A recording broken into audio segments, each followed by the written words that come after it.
I'm so happy to have this chance to meet and speak with Gota Cebrero. Gota, I'm so happy to have this opportunity to meet you. And I heard wonderful things about you and your yoga teaching skills in Asheville, North Carolina. Thank you so much for joining me today. Thank you, Todd. Same. Thank you very much. I appreciate it.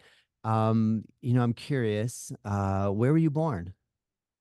I born in Argentina, in Cordoba, Argentina. Nice. And then at what age did you start to travel the world? Well, I started inside of Argentina first, but I left when I was 19 or so. I already went to the south and inside, but I left Argentina when I was 21, which is, Mm. yes. What was your motivation for leaving? Like a wanderlust feeling, or were you seeking another place to live? What was the setting in that situation? Yes, so this was when I left, it was 1998. And but since I remember I always been thinking and wondering about, the mystery of life and death and just curiosity. But really was this yearning of like, I wasn't looking for places or just to be a traveler. I just need to go and explore. So it was something inside of me moving me. Nice. Growing up in Argentina, did you have access to spiritual development facilities or places, or did you feel like there wasn't a lot of that where you lived? Well, I grew up in a family. They are Catholic and they always been helping and doing in a little bit more alternative way, I would say. So I grew up around that, but I wasn't connecting truly. I was looking through that first, and of course, South America into shamanism, and so I've been looking, but Yeah, I took another path in life until I until hear you. you. I hear you. With the Catholicism, did you go through First Holy Communion and all of those rituals that are used in that religion? Yes, Yeah, with yeah, everything like kind of just passing by. yeah, yeah. And Yes. then when you left Argentina, where was the first place that you went? Let's see. I cross into in between. It's a part of in between Brazil, Argentina, and Paraguay.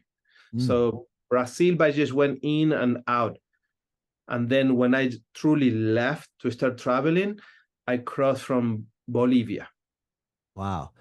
Yes. Now, at that point, did you like save up a bunch of money, or did you think, you know what, I have a backpack and I'm resourceful. I'm just going to figure it out as I go. No, no money at all, no phone, have Yeah. a credit card. I was traveling, like I mentioned in the beginning, in Argentina. So I've been always to this mountain in Cordoba. It's called Uritorco. It's a vortex of energy. So I always we would go there because all kind of different characters go there and different religions and all kind of craziness. So I love it. And from there I started traveling. It just clicked to me. I met other travelers and then I started learning to do jewelry. So I have $180, a backpack, and starting my skills with jewelry. And my parents actually took me outside of the city, say bye, and start doing hitchhike. I can never can pronounce that. Like that, Hitchhike. Yeah, yeah. yeah. And $180, no phone, no, I Wow. cannot call family Yeah. and send me money. Just Yeah. actually, Ah, go ahead. no, I love hearing the story. Keep going. Keep telling me. Oh, so actually, when I start going through Bolivia, I have I think $8 or $5. That's it. And I used to play an instrument at bass, you know. So I tried to sell it. So I remember being in the border, and this is 1998. So no Yeah. internet, nothing of that. Yeah. Probably was, but not like now. So I Yeah. called and said it was sold. No, okay. Somebody, I have $5, and somebody gave me four more. So I jump in a little something that they have bus, but very small. And I went no money to Bolivia. Wow. Yes, Wh- like that. What did you do when you got to Bolivia? What I do, Yeah, what did you when you got there? I mean, that's not much money. I Nine know. $9 is like that's coming down to like that's a tough place to be in, right? I mean, that's a little bit Oh, of I know. that's a pretty scary place to be, don't you think? I mean, Yes. I've been there too. I know what you're talking about. You know, and did you ever have thoughts of like, you know, fear, like what if I'm homeless or you know, what did you do? Basically, I never considered homeless because I make the decision of leaving, but Yeah. I've been homeless many times before. So fear like that, it wasn't. I was 21 in those Yeah. days. I'm Yeah. 47 now. So I, when I was traveling, I was jumping in one truck and, trucks, whatever is available, is sleeping in the streets, just traveling. So Yeah. Yeah. fear wasn't a thing. And also, thanks to a little bit naiveness and that you are like just now I will have more fears, I guess. I know. Isn't that amazing when you think back about how naive we were, Oh, the things that we got away with? And I think it's because of our naivete, or you know what I mean? We were so naive that we just would do things that you're right. Now, as a parent, personally, I'll know I wouldn't do that now, you know, and I'm watching oh, my kids do stuff. My son's 17. I'm like, oh man, like the things, oh. yeah. I have a daughter of 16, the other is 14. Oh I can man. imagine. Oh my Yeah. God. Yeah. So, okay, so you get to Bolivia, and then I saw that you started to learn Ashtanga yoga in 1999. So, where were you then? Where were you when you started practicing Ashtanga? Right. So I went to Bolivia and I started selling. I always looking and always searching. But of course, traveling like that, you start finding it's like paths that you go in places where there's more tourism so you can sell. So I will sell and I will keep moving. And if I don't sell, I don't eat, why I don't move, literally. So, but this group of people say, go here, go there. So you go to places that you have a chance. Of course, others, regular. So it took basically a year. So then it's 1999, as you mentioned, and I was in Ecuador, Montañitas, Ecuador. Was It's very different these days, but it was very hippie town, like free life. So I was there, and then is when I find Ashtanga or Nice. yoga. So you started practicing there. Did you how long did you stay in Ecuador and study with your teacher? So I was in Ecuador. So I traveled South America first, different times. Like I went to Bolivia, Peru, Ecuador, pretty much all the countries until Mexico. But in those days, I went to Ecuador and I was 6 months in and out. After 3 months, you need to get out to be able to return. Yeah. So basically, I was just looking for something, and then I was getting too much fun, let's say, too much drinking and other things. I So, understand. and until it hit me, and right there I find the teacher. Nice. Nice. Were you like physically, did you find the Ashtanga practice relatively easy, very difficult? Did you have flexible body, strong body? What did you experience when you came across the Ashtanga yoga practice? Oh no, I wasn't any flexible. I was young and strong, but no Yeah. flexibility. Also, a lot of the talks. I have a lot of parties in my body those days. And Yes. actually, my teacher was this guy was French, and he was there like he was practicing for 10 years. He been with Patabi joints in the past and so on. Yes. And then I was in this little place that they sell juice, the smoothies, Yeah. very, very simple on those days. And I was just sitting there, and this guy, I hear about him, they was locking himself in a room. He was worse than me. And then he comes telling me this 3 days that he didn't, do anything like drugs and stuff. And I say also I wasn't drinking. I was trying to run or to prepare myself. Yeah.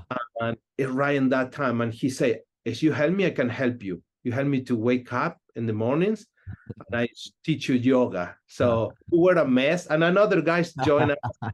So I don't know how much detail you want in there, but it's like wild. Yeah. Yeah. Well, that's cool. And so how much time did you spend learning the practice at that time? Like 1 month, 1 year? Yes, I think it was pretty much 2 months, and we didn't have he will remember the sequence. Yeah. And I started in the all, like, just do the sun salutations, hey, then the beats, and I was shaking all over, and he was putting himself to him. But then when he started getting stronger, he can do, the whole. Yeah. And Yeah. then some random guy from Colombia just pop and happened to have one the whole first series, like in a draw, and then Mm, I can grab it. So 2 months, 2.5, and then I keep traveling to nice. Panama, places like that. That's cool. I know it's amazing when we think back to that time period, like you're talking about 98, 99. There was the resources weren't available. So the fact, like what you're saying, you didn't actually see a chart of the poses, or the way we learned it was just from watching people, seeing it's just a different thing.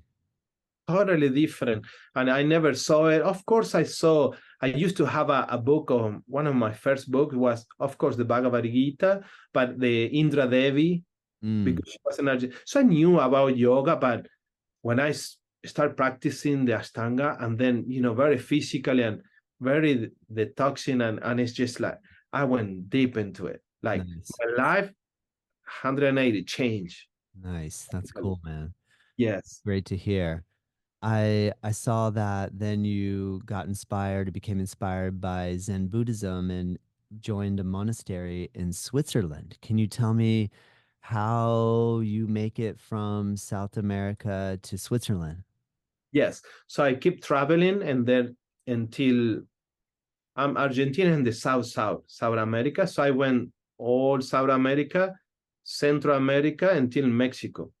And I have, traveling, you met many people. So I have this girlfriend for Switzerland.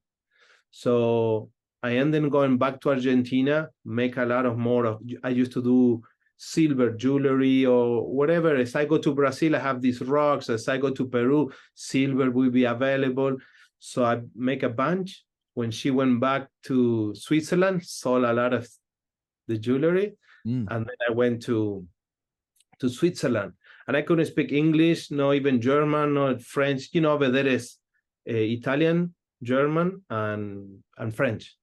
I couldn't nothing. So, but then I saw a picture of a Zen teacher, the teacher actually of my teacher, the Teixin de Simaru. And then I was so attracted because the alignment, I think so. I yeah. wasn't into alignment. Ashtanga wasn't with alignment, that in those days. Yeah. But then I saw that, and immediately I was attracted to it. And I started finding, I went to this dojo, which a place of practice, Zen, Soto Zen. And I will just look because I couldn't understand.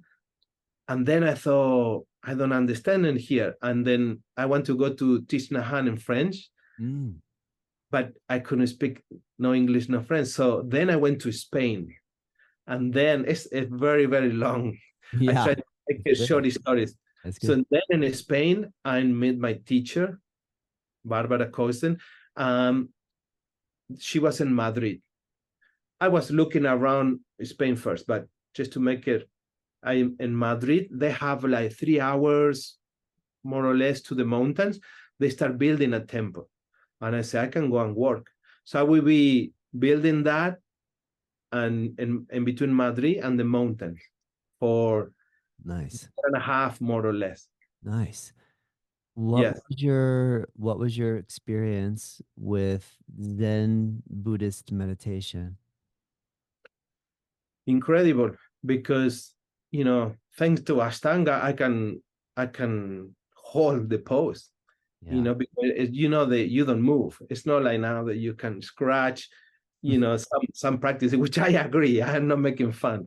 Yeah. Sounds like I did, but there is like you don't move or they smack you.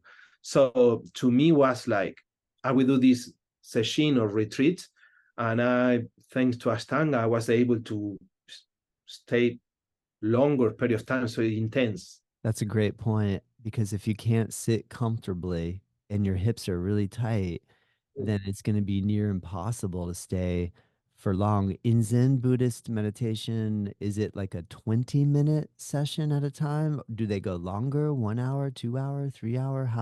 What is the structure for the duration of the sits? So the sit. So let's say that you go to a dojo, a place of practice, a studio or a temple. Normally, it's like 45 minutes sitting, no move, walk. Kinin it's a whole set of like how you put your hands, how you breathe in, lower abdomen breathing. It's a whole technique into it. And then you walk for more or less 5 minutes and you sit for another 45. So 90 minutes, more or less. Mm-hmm. And if you go to these retreats, there are 4 sittings like that, so hours. And is it like mandatory to sit in Padmasana? Obviously, everybody can't sit in lotus pose. So are you just doing classic like Sukhasana, easy style, cross legs, or do you have to wrap up into the lotus? Into the yes, and now I think, of course, and thankfully, everything is more accessible and people. But those days, which is not that long ago, but this we're talking now about 2003, 4. I'm not good with following the years very, but that was pretty much. Yeah. Because let's say, I went to Switzerland 2001 or 2. Yes, 2003, let's say. Yes, you just sit in a lotus. As you can, half lotus. Now, Sukhasana, you can cover because you use this type of kimono, so you can cover the legs, and here and there you sneak one leg down, but they are very strict into it. Yeah. No pairs, which, How do you feel now that you've had enough years? Like this is from your 20s, now you're in your 40s. You've had enough some time. I don't know, a long time, short time. But you've had enough time to kind of continue practice. And do you think that that rigidity and strictness, like you said, where they come and they hit you with the stick, do you feel like that was really good for you at that stage of your life, but now you don't need that? Or do you miss that? Do you wish that you had that type of teacher that was holding you accountable and keeping you from moving? What are your feelings and thoughts about the strictness versus the evolution of your practice over time? that's a really good question, because sounds like it's really tough that somebody will come and smack you. But actually, when you're sitting for that long, you do gasho like this, and they hit you right here, and man, you appreciate it because your back is tight.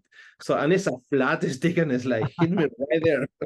So Like, it's not please like come back hit in the me. day. Come hit me. Like, please come hit me. I'm falling asleep. I need to Hit me, wake. and it's a relief because the shot, you get tight. But yes, and also that is practice have a lot of energy, so it's tough, but it keep you going. So Yeah. now it's not my style, of course, but in those days serves the purpose. Yeah. Ashtanga the same. You start here, you finish here. You don't finish. You Yeah. know. Yeah. Now more it's like you do whatever you can, but it was, or at least I took it as I was told. It's like you do what I told you, and you finish it where I told you to finish. Yeah. But Yeah. it gave me a lot of discipline and tapasya, how Yes. key is that? Mm. So those were a good foundation for me, Yeah. like good foundation. You can agree or disagree, but it's true they give you a foundation. When you teach currently, do you sometimes teach a little more with the strictness, or do you lean a little more toward accessibility, or both?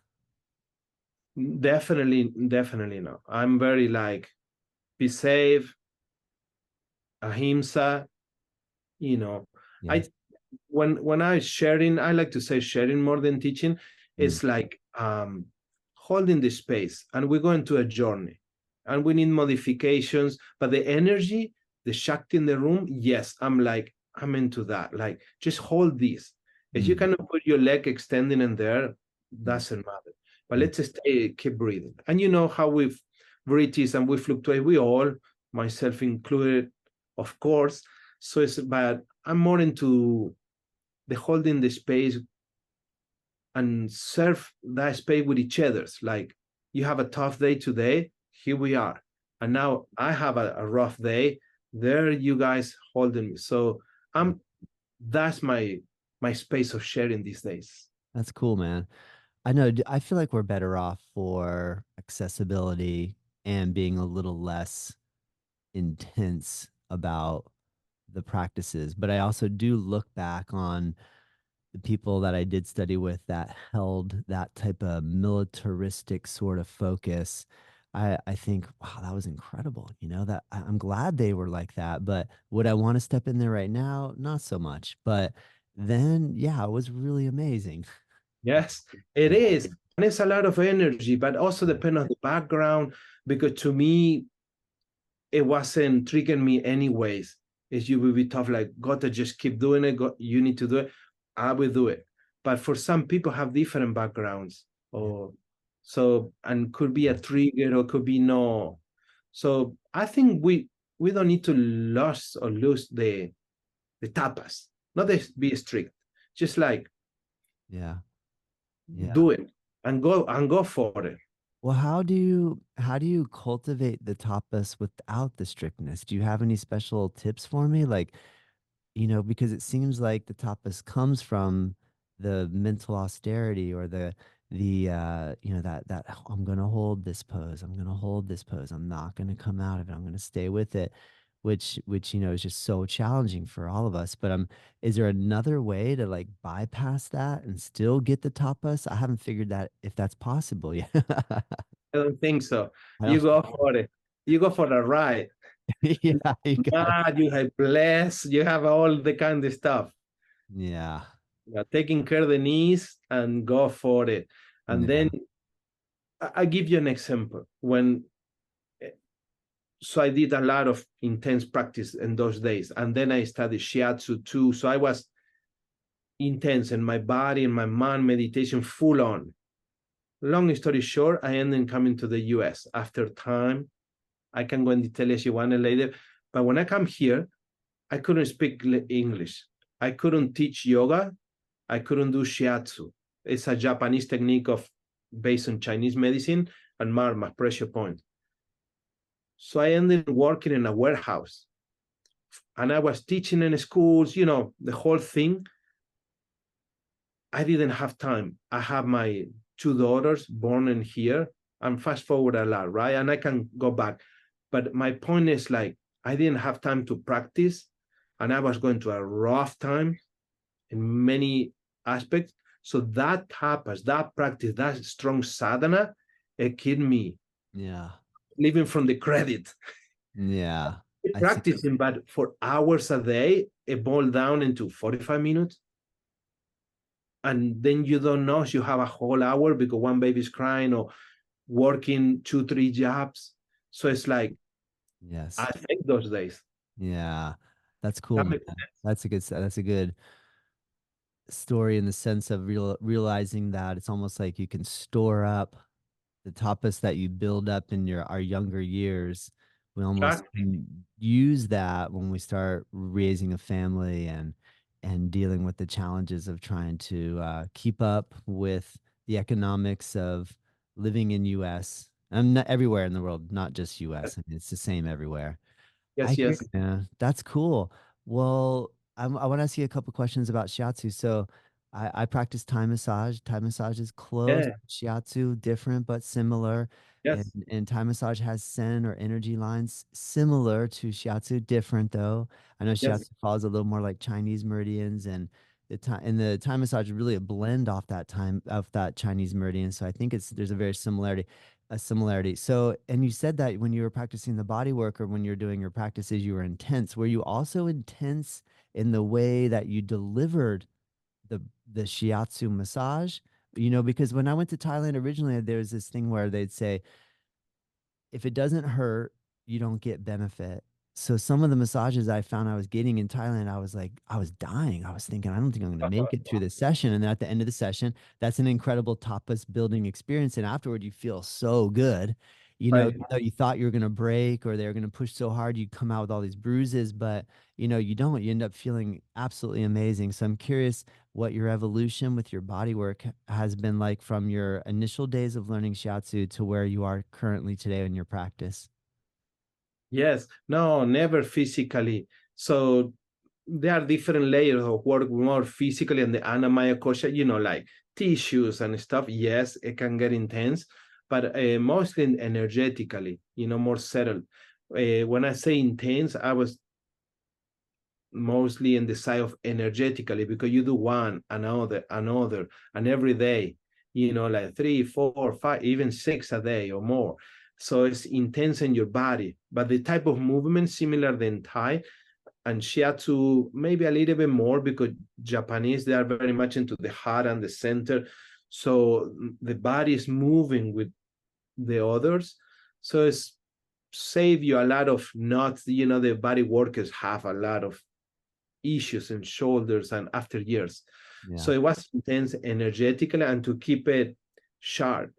Another good way of like having a strong sadhana, tapasya too, because you need to stay tuned and sharp to serve well too. So it is intense in the sense of like take care of yourself, help to take care of others, and keep the flow of prana or shakti because we get caught into that and not good. Yeah. Well said, Gota. I hear ya. And you live in Asheville, North Carolina now? Yes, Man, that's cool. How are you liking Asheville? I love it in here. So I moved from Mallorca in Spain. I used to live in this island called Mallorca, and beautiful. And then moved here to Asheville like 17 years ago or more. Then I moved to Georgia, Athens, Georgia, and I come back like 7 years ago. And I love it in here. The mountains, the energy. It's a lot of yoga, Ayurveda, and hikings, rivers. It's beautiful. Nice. Where did you meet your wife? In Athens, Georgia. So I moved here because the mother of my children, she is from here. Uh-huh. So then we and then split Mm-hmm. when my kids were little. And like a year after or so, this is like 13, 14 years ago, I met my wife in Athens, Georgia. Nice. Things and she's from Spain, actually, the Basque region, the north of Oh, Spain. So wow. somehow one from Argentina, one from Spain. Yeah. And you were able to raise your daughters? Did they stay with you? Did they stay with you in Nashville? Yes, yes, half time there with the mom. We always move together like a big family, she wish. We always live close to each other's and Nice. yes. Very cool. That's so good, man. Awesome. So good to hear. Are you still practicing shiatsu? No, I incorporate when I work one-on-one with people, I incorporate the knowledge of Chinese medicine and a little bit of Ayurveda, but my background is from Shiatsu, Chinese medicine, Wow. into yoga, very Nice. much into 5 elements, and I use the marmas, the pressure points. Yes. Uh, I use it in that sense. That's cool. When you're teaching now, what are your classes like? Do you do you do vigorous sort of practices with people, or are you more like on a yin, gentle type of approach these days? Where's your yoga currently? Both I teach yin and I mix mostly I make a yin and restorative, and also I teach mindful flow. It could be a little bit more or less intense, um, but Nice. it's more about the prana, the breath, and the movement. And here and there, you throw a little bit so people get it out of the system. Some arm balances here and there, but I'm not focused this day into a achievement of asanas and in that sense it's more the inner journey, but of course the challenge of Yeah. Yeah. the body. That's cool. Do you still sit Zen style slash meditation? Do you practice seated meditation still? Yes, I do Sazen, is called this style. Yes, I do it. I do many others, of course, mantras, pranayamas, and different meditations. But always is with me, more Yeah. or less, but always is Sazen is a foundation. Yeah. Do you live in the city of Asheville, or are you a little on the outskirts out in the woods? No, these times we live near in the city. Yeah. Yep. Uh, but looking for going more into the country, and but here is like 20 minutes, you just like Yeah. out, Yeah. even less than 20. What about meditation indoors versus and or outdoors? Do you like to go out into the mountains and practice meditation, or are you mostly practicing within like a nice comfortable space where it's not too cold and yeah, Yes. there's no bears. Yeah. Yes, I was ready to tell you that in my backyard, even in the city, bears. Yesterday morning, we go into the car, and my younger, the 14 years old, said, "Oh my God!" A huge bear was just like Oh, close to us. yeah. So my wife, she's a Kundalini yoga teacher, and she was not that long ago in our backyard, and the bear, they come too close. Yeah. So these days, indoors. Yeah. Of course, I love the outdoors, but you have that in the back of your mind. I mean, it's a good practice of let go, and but my wild days, I keep it as a wild now. I know I remember hearing a story I did a Vipassana meditation retreat once, and there was this idea within Buddhist meditation that somebody would sit and be so steadfast in their posture and in their meditation that animals could come up and nibble on them and they would just be unmoved, unshaking. And I just think, oh, that's Yeah, a really intense level. So I mean, you always hear with bears that you should play dead. I'd imagine if you could take it to that level where you could sit, not move, and not let the bear know you're scared, that would be next level, wouldn't it? next level for sure. Not there. You're right. uh, No, like at this stage in the game, it's like I don't need to chance that. Like oh I have no, a house right there. Let me just go sit in the house. It'd be a little I more know. fun. Yes, I mean they don't mind, and sometimes we are close to, and they are just around, but it's Yeah. plenty in here. And my wife used to do in our backyard, and this person we come to close, like you mentioned, like very close. And yes, animals are curious as you stay still, but of course I do outside outdoors, but not as much as I used to. Yeah, I hear you. What about the water's pretty cold up there? What about cold plunging and river swimming? Are you into it? No these days, but yes, Yeah. yes, but Yeah. not much these days. Yeah. Yes, Yeah. I feel like I'm the, as you wish, hustling a little bit after the pandemic, Oh, both yeah. Yeah. we went a little bit down economically. So now it's like catching good momentum. So I'm like Oh, yes. teaching and teaching, and yes, Wow, that was hard, wasn't it? yeah, The pandemic, I mean, it was. as a yoga teacher and a massage therapist and everything. I don't care what your profession was. I mean, some people actually did better. That was always a kicker where you're like, yeah, I ended up doing better during COVID. You're like, Yeah. oh my gosh, that was not my story. So I'm curious, how did you just stayed strong, stayed true, just focused? I mean, what was your experience? Yes, because also we're like here in Asheville, is so many people teaching yoga and so much, right? So we just moved like 2 years before that, and it went down. My wife is an artist and teaching yoga, myself teaching you. So we went right into no income, and we are not very much. Or I am not very much into social media, or so I need to learn the whole thing, and so it was tough. So she ended going to teaching for little ones, 5 years old, 4 5 years old. It's a place in here for foster children and kids in the spectrum. So it's like in an integration with different, I don't know how to say it well. I don't want to say something that doesn't, I don't want to say regular kids. I don't know which word to I use. know. Don't worry. Don't Okay. worry.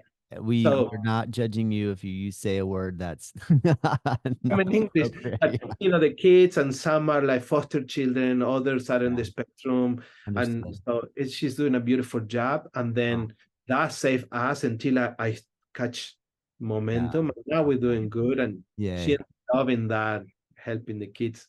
So that saved us a lot. That's cool, man. You know, I thought that when last time I went through Asheville, I thought, oh, there is a lot of yoga here. I'm curious, and you mentioned like, there's a lot of yoga teachers in that in the realm of like competition. How do you balance that with um keeping your own mental sanity?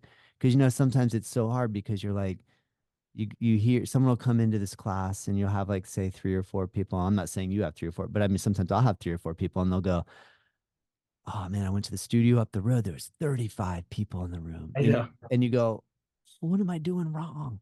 I Or know. what do I need to do? And it's really hard sometimes to not stress about that. What do you how do you coach yourself currently to stay in the positive mind frame amongst the competitiveness within yoga teaching? Yeah. Well, these days, first of all, you just stay on it. There's no, I see people that's coming, and Asheville Yoga Center, where I teach the most, pretty much in there. Um, it's a big center, and it used to be even bigger, like well known all over. So there are people that have been here 15, 20 years teaching. So the community is very, as you want to say, educated about yoga. When you teach in here, everybody's a yoga teacher or have been doing for longer than you, or so to me, I just always stay true to myself and just keep going. I start with one, and now I have bigger classes, of course, and people know me. And here now I've been for like 7 years, more or less.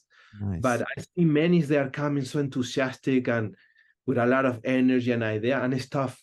Especially Yeah. as you get sandwich in between classes, they are very popular, and you in the middle, you just don't need to take it personal. You just keep going and Yeah. just do your thing. But Yeah. take time to, I was practicing and teaching longer. So Yeah. Yeah. pretty much I have my own style, or find my essence of sharing. Nice. If you are in between to finding that, and here it will be tough. Yeah.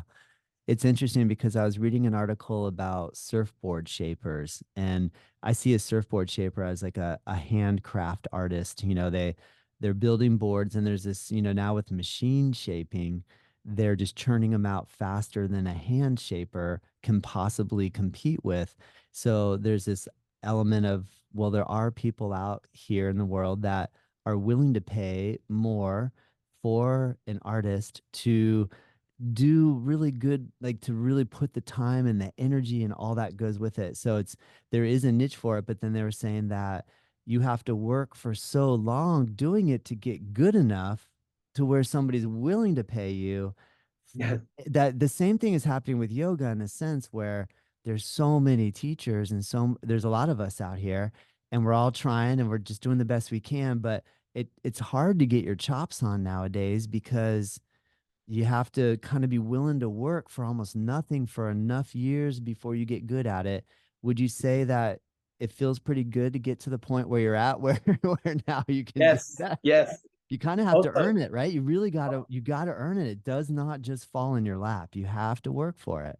that's, and sometimes people is just like they they go for the majority. We just need to stay on it and Yeah. stay on it and Yeah. just be Yeah. sure the why, because you get dry out after 3 4 years. I see the steam is going down. So it Yeah. says like, why you practice, what is the essence of why you want to share.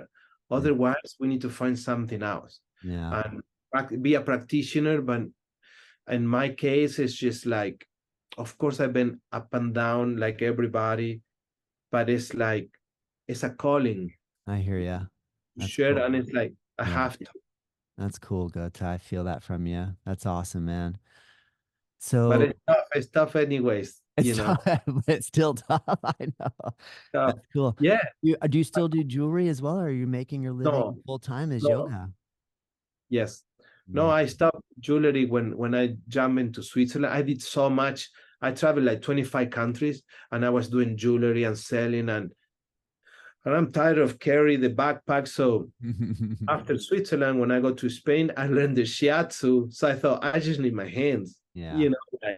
sometimes months of cuppings, but Yeah. I that was the end of the jewelry. But I still remember, and I can do it as I have to. Yeah. I Yeah. see what you mean. That's cool. Is there, you mentioned before we started the podcast that you are going to be involved in a festival in Asheville coming up. What is the name of that festival again? Yes, Love Shine Play Festival. It's a Cool. beautiful yoga festival here in Asheville, and many come from other places. We are many locals, and many others come. And it's a beautiful, it's an urban festival. So it's different location, different venues, Mm. and you have Mm. many classes. Yes. So like all within Asheville where you could walk from one class to the other, or is it like you have to drive out to a different section of around Asheville? In the downtown area, Ah, tents and they sell, and then you have you go to different venues, but also there are some that go to the river or to the mountain. So nice. there are different offerings. Very There are cool. some teachers that we go hiking and yoga on the top of the mountain, which here is like beautiful. And Yeah, others could be in a hotel, tent in downtown, different scenarios. very cool. How many Yeah. years have they been holding that? I think this is the 7th year. Oh, cool. Yes. And you're going to be teaching a class for that? Yes, I will have a few workshops and two workshops and a meditation. So I've been for a few years with them, and always here in Asheville, something is going going on, and I'm Yeah. part of the staff of the teacher training for Asheville Yoga Center, Ah, for the 200 hours and the 300 hours as well. So I nice. do workshops and other retreats, and yes, When you're conducting a yoga teacher training session for the teacher training at the center that you're speaking of, yes. what information do you work with most, or the philosophy, the asana, the pranayama? What is your forte in that area? Well, different parts, all of that. Yeah. But for example, now in a few weeks, I will be going. We are many teachers too, so I will be in the 200 hours, and I will have a topic. So I will teach is calling is from the heart, and the theme is Guru Radha Krishna, and so I will blend into that as a practice. And sometimes we divide. You teach these pranayams or this meditation or these mantras, so it could be different. In the Nice. 300-hour part, we present workshops, and my background being the Shiatsu, I teach meridians, 5 elements, and all about the settled body connecting into asanas. So, and then people can pick and choose from myself or other teacher, and you finish and you curate your own journey Oh, of the 300. wow. But That sounds like, mostly I teach yeah, that into the settled body with the taste of the Chinese medicine or meridians, all of that. Yes, very cool. yes, Amazing, Gota. That's yes. awesome, man. That's so cool. When is that? Is that in the middle of something? And this has to be oh, I'm sorry, that's your teacher training, but the festival that you're speaking of, that has to be in the summer, yeah? Is that like a June, Yes, July thing? July 25th to 28th, All if right. I'm correct. And for example, the workshop, I have it here just in case. Talking, I didn't know. I Yeah. didn't know if I will be. Oh, So, cool. Nice. yes. So Nice. this work, I have a workshop coming up. It's June 14 to 16, and asana, meridian, 5 elements. And sometime I go to other mountains. I try to stay local. Yeah. I Yeah. don't go too far out. I travel too much before. Yeah. So now I like to be I no hear. more than 2, 3 hours around. Yeah. That's amazing. That's cool. I know we're in spring, so it's got to be beautiful up there. Super green and obviously all the trees are full bloom right now. Yeah. Getting beautiful and green. And here is popular place in autumn. The mountain just change into it's a show. It's like orange and yellows, and it's just they call it the lifters. People just come for the lift. Hmm. Uh, the Rich Parkway. Yeah. I mean, it's just like amazing. It's Uh, something to yeah. It's put on the beautiful bucket up list. there. Yeah. Yes, That's cool, man. yes, Awesome. Well, I'm so excited to have this chance to get to speak and meet with you. I know everybody can find you on your website at gotacebreroyoga.com. I yes, saw that you have your schedule on there where where the different studios that you're at, locations and the class yes, descriptions. And so if anyone's wanting to travel to Asheville this summer, that sounds incredible to come visit and do the workshops with you. And yes, the teacher training sounds pretty amazing too. I had heard from, oh, I want to give a special thank you to Andrew Jones for introducing us. I know both him and Andrew and Pam were in Nashville for a while helping with the center. So he had spoken really highly of that yoga yes, studio and what an incredible, like booming kind of center for yoga it is. It's yes. cool that you're able to be a part of it, and I appreciate him introducing me to you and giving me Yes. a chance to talk to you. Is there, excuse me, is there anything else, Gota, that you feel like you'd want to share with our listeners just to give us some motivation, inspiration before we sign off here? First of all, thank you to Andrew and of course Pam, but Andrew was the one that connect us, and because as I mentioned offline with you, my first podcast, I'm not very much into social media. I post here on my website, very simple. My oldest daughter made it for me, and I like it that way. Like I'm the old school, but Yeah. you have to. So thank you to Andrew and Pam, good friends. They come here to help. They are long-time students of Dharma Mitra. Yeah. So they here and help us to keep the studio rolling. So to share, just just stay on it and just keep going. That's the only way. Yes. So many things that I can say, but to me it's all about cultivate the prana, the shakti, the energy, because that keep you. And as you keep your practice strong, you never know when life throw you different curves, and you can keep feeding for those days that you have the time to practice. And the Yes. sometimes shifting to more service, or in your case you doing this service of like hosting as a host. And I Andrew mentioned briefly that you have a yoga studio as well, so uh, Yes. from the practice to a yeah, service, so that's beautiful too. I hear you, Gota. Thank you so much. I know I was excited because Andrew and Pam just moved here to Florida and started practicing here. And so yesterday I got a chance to take their class for the first time. They taught a really wonderful class together. And next Wednesday, I mean, when this podcast comes out, this will already be done. But they said, "Oh, Pam's an amazing vegan chef, so she's gonna make vegan, gluten-free donuts." So we're doing a donut yoga class next week, and I'm so excited because Oh, what's better than that? A little bit of yoga and then a nice donut after. oh, those are super good yoga practitioner. And Pam, she can cook and she can do dessert. When they come here, the Dr. Vasan Lad moved here with the Ayurveda Institute, Oh yeah, something that's called Ayurprana. And now they have this app, and Pam is there teaching classes online. And nice. she's like, she used to practice. I would say, Gota, you want to try? I say, yes. We used to live close to each other. It's like, don't start one time. Yes, Yeah, that's if someone's sweet. gonna cook for you, I'm showing up, right? Like Oh, I'm saying yes. part of that. Yeah, she can cook.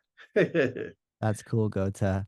Well, man, thank you so much. It's been such a pleasure. Next time I'm up in your neck of the woods, I'm gonna come visit you. Yes, All right. please. And thank you very much. And so easy and smooth. Thank to you. Thank Did you. I want to say I was nervous, but I was like, my daughter said, did you he sent you questions? I said, no, I don't know. I You want used to I talk? used to Yeah. do that. I used to do that when I first started. I would write out all the questions, hand them over, and I feel like that's cool and fun and that's a good way to do it, but I really enjoy just just talking, and Just just hearing story, and just keep it really light. And that's cool, Gota. I appreciate it because I know sometimes when I reach out to people, if this is not what you normally do, it can be a little nerve-wracking. I was super nervous when I started. I was like, I don't even know if I can do this. And now, but you did great, man. You have a great conversational ability. Your English is wonderful. Good job learning, right? Getting That's better. not easy. I'm trying to learn my Spanish. Necesito practicar mi español, pero Muy bien. Suena bien. Sounds good. that's about all I know. No, I'm Oh my kidding. God. But when But I it's not, start teaching it, yeah. like my accent now is, I still have a strong accent, but I would need to, if people's looking in that direction, I will be there. Is it because, moving? So Yeah. I still doing it, but, until I could share and teach. That's the good thing is, the asanas in Sanskrit, that can save you, in another countries. Okay. You just walk into class and say Shavasana. That's Savasana, it. yeah. Yeah. Parichyasana, okay, people Lay know. down. Yeah. But Oh thank you man. to be a good host, a good listener, and Uh, to hold this space. And I feel very good and blessed. Thank you, Gota. Well, please tell your daughter that I think she did an amazing job with your website. I love the artwork. It has a Yes, Zen, like a Zen, like a Japanese Zen yes, artwork kind of feel. And I like the simplicity and I like the fact that, I mean, a couple times you said I don't do the social media and stuff because it is overwhelming, no doubt. I yes, mean, it's like a full-time thing to just constantly be doing it. So I respect that you are staying true to like, let me focus on my path, my teaching, and yes, and it's possible. So I'd like to meet you and hear that yes, it's not absolutely essential to do that. And because a lot of the, what we'll see a lot nowadays when people are posting is, are like the yoga teachers. I saw somebody the other day say something like, I'm just sick of making all these videos where I have to point my finger in the air and I have to dance and I have to do yes, constantly dance a jig to kind of, look at me, look at me, look at me. I mean, that yes, really gets old after a while. I mean, I do love social media to be honest, because I meet people like you and I yes, meet people that I would never meet. So I'm a fan, yes, but I do understand why it can also be a bad thing too. So I yes. hear you on that. And I'm glad that you and I were collaborating here and we just push each other up, right? Because we're both gonna go up with the rising tide here. That's right. Yes, it's not that I'm against, but I know it's not natural. I don't want to Yeah. force it. Yeah. But now I enjoy it here, and here and there I do things, but I like more to hold the space in a presence of, Yeah. like, in a room. Yes. There are Yeah. many others doing the other. People say, "God, you need to teach online." I say, "Yes, there's so many others." I Um, know. I know. I just like, That's cool, man. Well, you're honing say, your craft in the community building aspect because it is essential that we get around each other. yes, There's so much body language we feel and we read and we can sense and our whole senses in terms of eyes, ears, smell. I mean, you yes, need to be around people. So I'm with you. yes. And some people live here far in the mountains, so it's online is good for them Yeah. too. They feel Yeah. part of the Yeah. community Yeah. and they create communities. And of course, I like to pop here and there, but I don't feel that that's my place, at least now in life. Yeah. Um, there are many others that had more skillful into that. I hear Yeah. you. That's cool, man.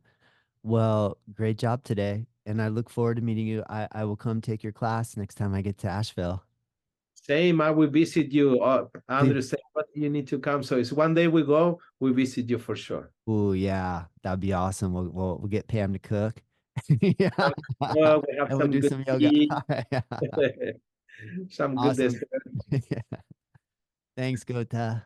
Thank you, Todd. I appreciate you. Thank Thank you very much. thank you.